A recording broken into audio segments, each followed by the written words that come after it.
पंतप्रधान नरेंद्र मोदी नाशिकमध्ये आले, मात्र त्यांना स्वातंत्र्यवीर सावरकरांच्या स्मारकावर जावं वाटलं नाही, अशी टीका शिवसेना ठाकरे गटाचे खासदार संजय राऊतांनी केली। मोदींवर टीका करण्याआधी राहुल गांधींना सावरकरांसमोर नतमस्तक व्हायला सांगा, असा सल्ला यावर भाजप नेते नितेश राणेंनी राऊतांना दिला। सावरकर सावरकर सावरकर असा जप लावतात भाजपचे लोक, पण प्रधानमंत्री नाशिकला आले, काळारा मंदिरात गेले राजकीय आरती करण्यासाठी, पण त्यांना सावरकरांचं स्मरण झालं नाही।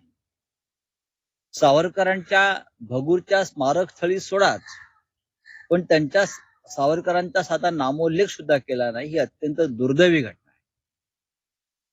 शिवसेना पक्षप्रमुख हे भगूरला जातील, सावरकरांना आदरांजली वाहतील।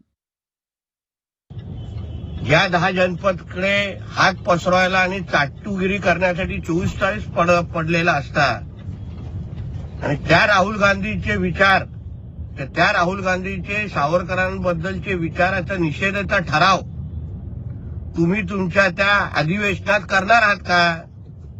म्हणून भारतीय जनता पक्ष आणि आमच्या पंतप्रधानांवर टीका करण्या अगोदर तुमच्या राहुल गांधीला पहिलं सांगा, स्वातंत्र्यवीर सावरकरांच्या समोर येऊन नतमस्तक व्हायला, ते बोलण्याची हिंमत दाखवा आणि मग भारतीय जनता पक्ष आणि आमच्या प्रधानमंत्र्यांवर टीका करा।